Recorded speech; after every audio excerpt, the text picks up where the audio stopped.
Hello and welcome to the Quiver channel. I'm Jason, your host. Yes, the light isn't on. It's like, what time is it? 5:29 a.m.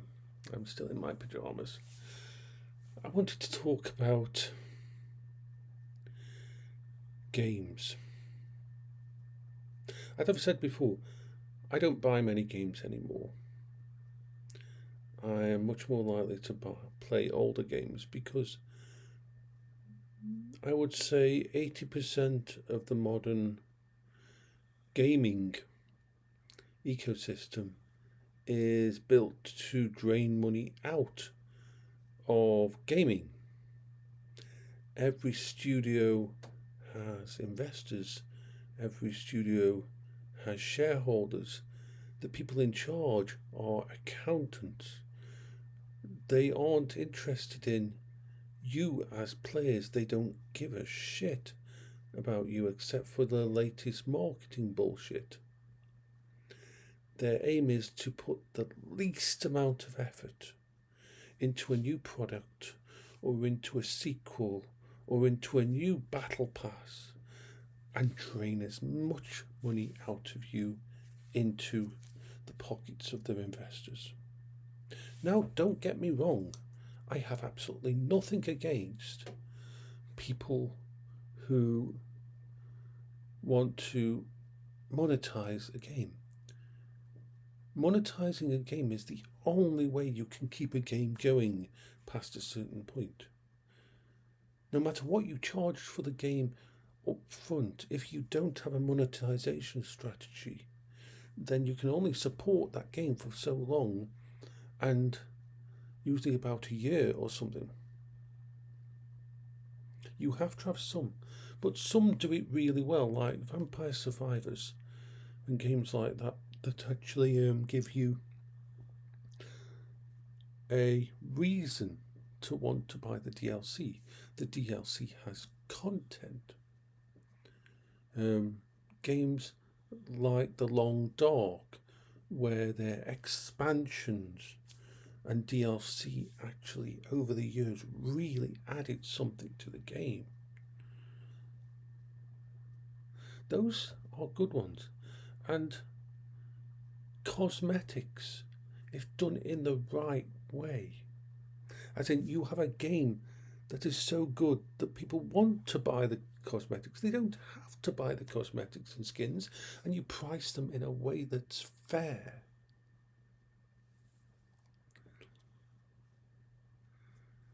That's what we need.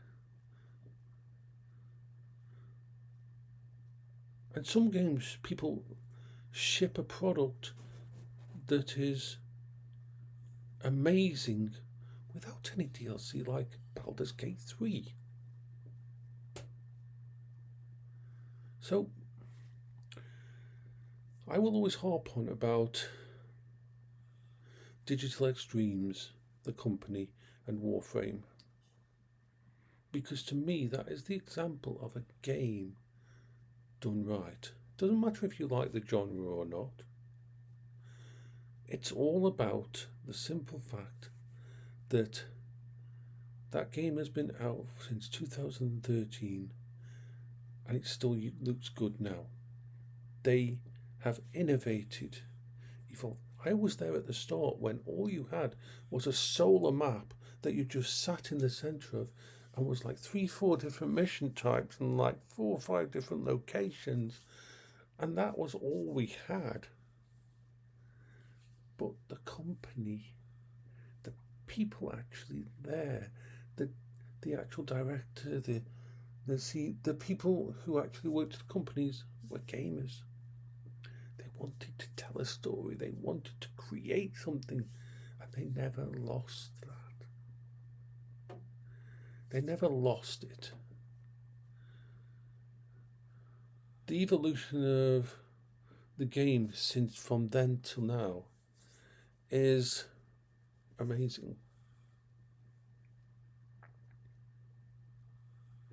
It really is amazing how far the game has gone. And it hasn't lost its player focus. The people in charge, the high ups in charge, not just the community levels, are part of the weekly, monthly streams, part of the connection. They listen to players, not just to play lip service to sell the next item. They have a shop that sells items that you can buy with real world money. You buy the platinum, but that platinum is also available in game. You can sell stuff to each other in the trade system for platinum. You can literally never have to pay for anything in the game outside of the game if you want. In their own store, underneath where it says buy with platinum, you'll have a little button that shows you for the frame and that how to get how much to buy with in-game currency, the actual blueprint, and what items you'll need to put together to actually get it out there. People buy stuff a lot of the time in Warframe because they want to help the company, they want to give something back. I myself got over 3,000 hours, I believe, in this game. Because I played it before it was on Steam. I love when I see a developer that's genuinely in touch, genuinely wants to actually be part of the community, genuinely helps out. I'm going to stay with that game. And while a lot of games, they age and thingy, Warframe has advanced in so many areas. I mean, I stopped playing for a while after Paola died because it was something we used to do together. And now I play for myself, which is not an easy thing to do when you've been through all that.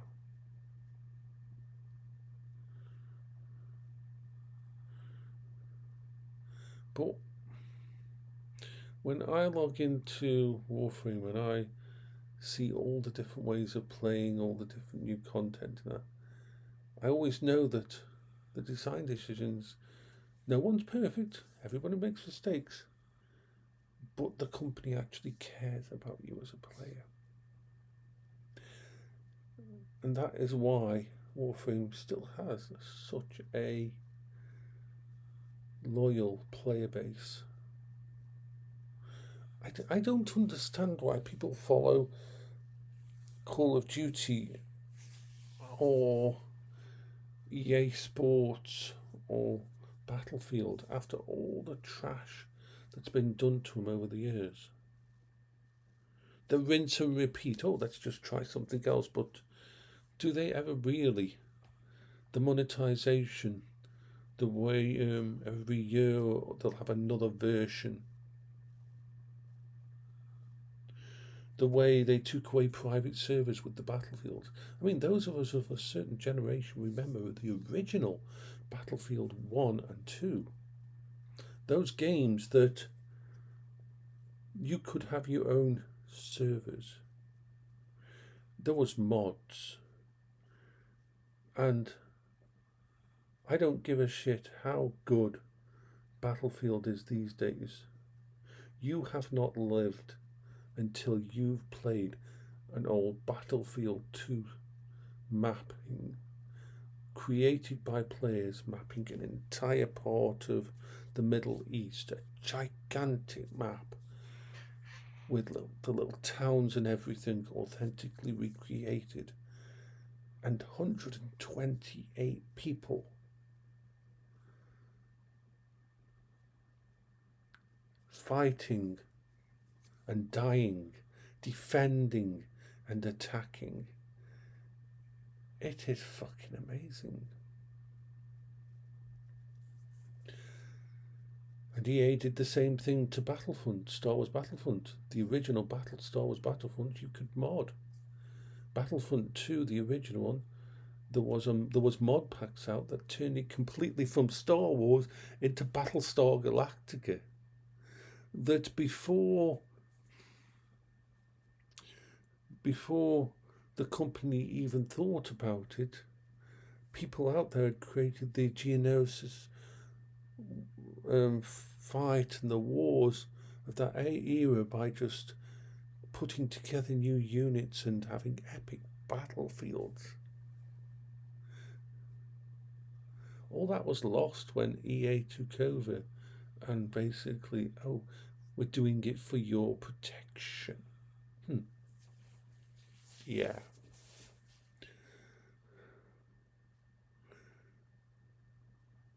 It's wrong.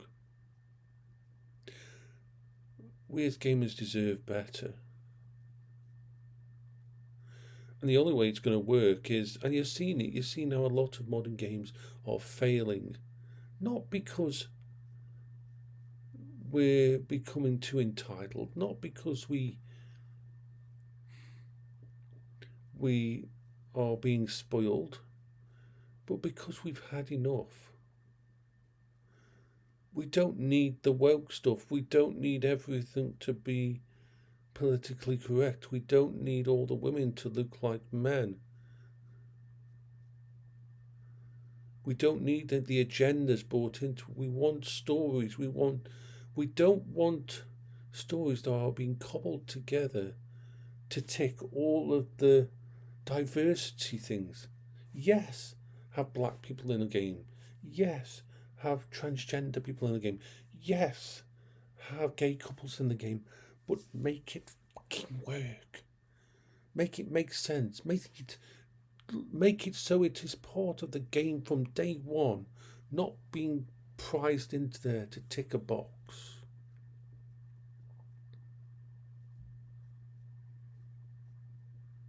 Games should make you cry.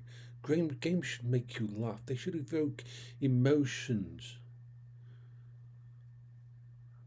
I remember everything about the 3 first Mass Effect games. I remember my team in each one. I remember fighting through all those battles and choosing my exact loadout for my team, the people that were in my team. I remember my love interests, and they mattered to me over those 3 games. And then Mass Effect Andromeda came about. I don't really remember any of the NPCs in Mass Effect Andromeda. I don't remember any of the relationships. I don't remember. I played through it once, and I had no urge to ever go back. I don't class it as a Mass Effect game.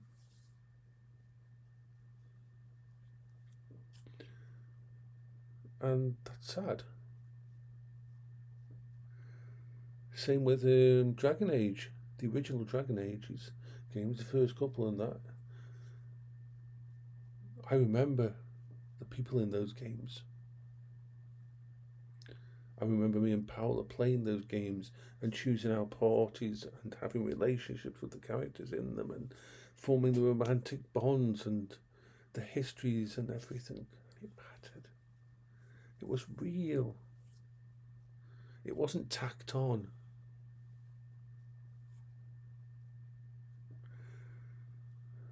We as gamers need to basically choose whether or not, because it's on us to whether or not we're going to keep taking all this shit.